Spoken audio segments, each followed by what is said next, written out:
Good morning, it's day 64. We are heading 10.2 miles, I believe it is, to the next shelter, trying to beat the rain that's supposed to start soon after lunch. Then we'll just wait out the rain in the shelter and hopefully tomorrow morning have a beautiful climb to Dragon's Tooth. Yeah, we've been kind of all over the place on this section here, trying to figure our miles out, whether we're doing long days or shorts. We're coming tomorrow. We're coming up on the Virginia Triple Crown. And that's one section of the trail we said we wanted to go through on a nice day. So hopefully we have a couple nice days after tomorrow to get through Dragon's Tooth, McAfee Knob, and Tinker's Cliff. So that's our goal. Do a short day today and deal with the consequences later. And hopefully have some nice views coming up. So, all right, we'll see you.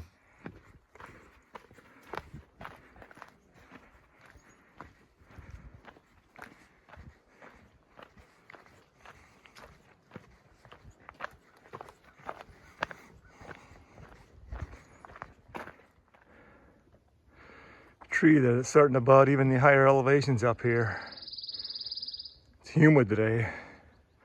Must be with that rain moving in. No wind, no, man, it's pleasant. There's a lot of rock. Fortunately, the trail isn't quite as bad as that.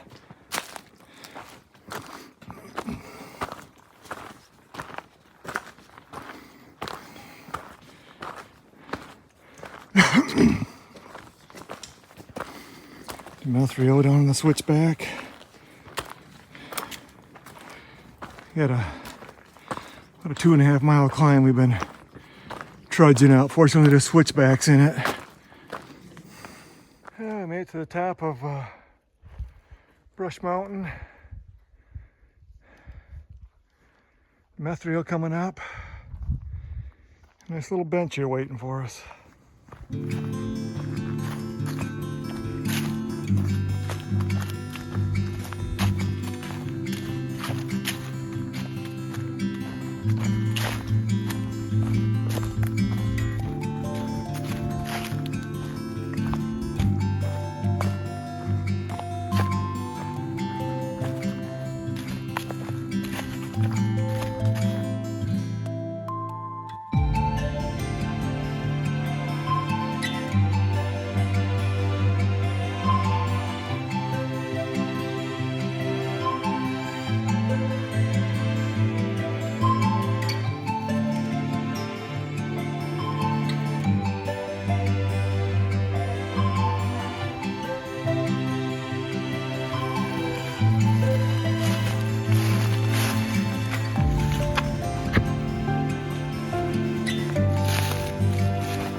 Just hiking this narrow ridge here for a long ways.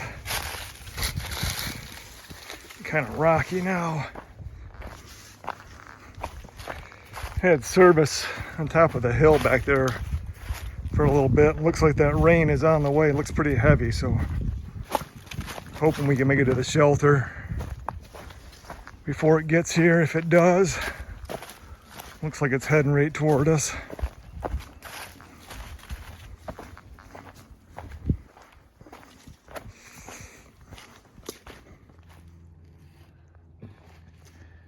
Made it to Pickle Branch Shelter in time for lunch. We can feel things in the air starting to move in. The humidity is really high and the wind is starting to slowly pick up once in a while. So we assume that means the storm's on its way. Al's finishing up his sweet Lebanon bologna. I have cloth bologna, Martin's barbecue chips, which I crushed up to fit my bag, eating them with a spoon.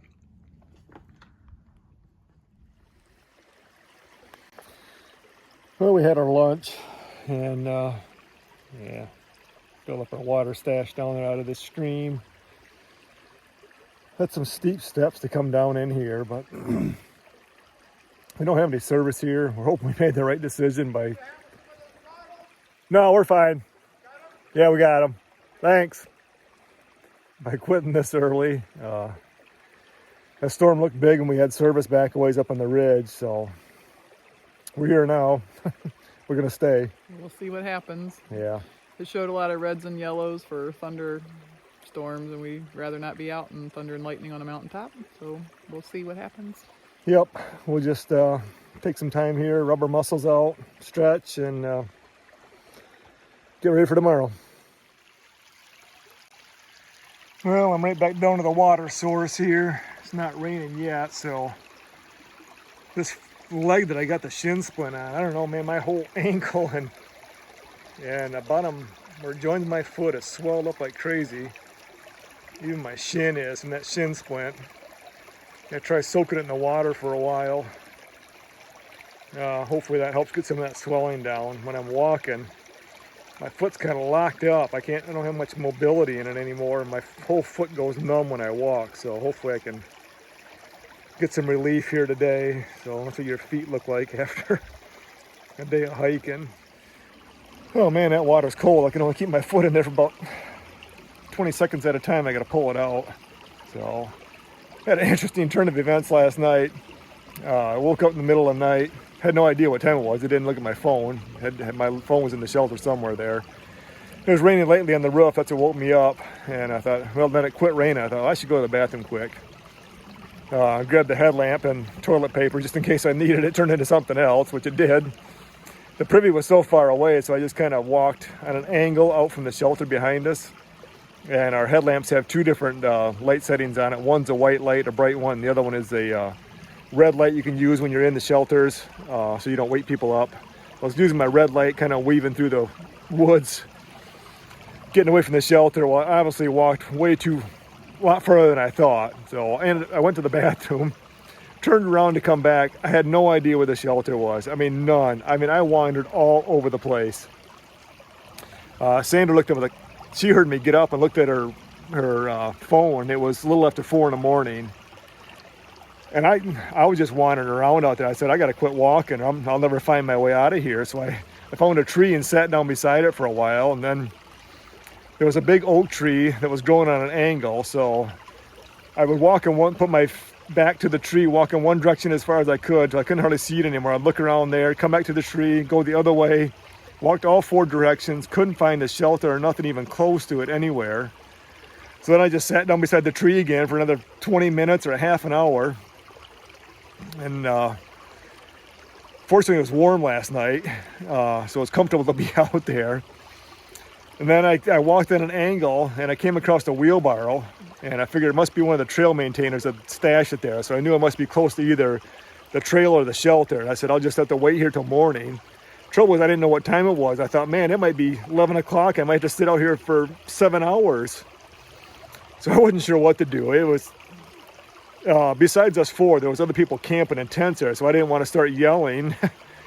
So I just sat there for a while, and Sandra woke up again, looked at the clock, and it was 5:30 by then. I had been out about an hour and a half out there. So she she thought maybe I twisted my ankle on the way to the privy. And she couldn't find me outside there. And so she was just sitting there on the outside edge of the shelter with her light on, her bright light on. And I caught just a glimpse of the light way off in the distance.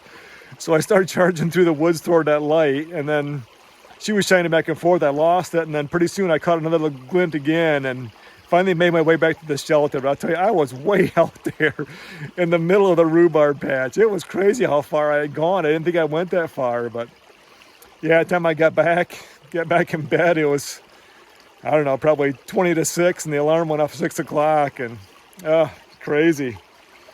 How quickly you can get turned around out there in the middle of the night. It was a cloudy night, so it was completely pitch black out there. Oh, what a situation. So I made it back, and we got our miles in today anyways.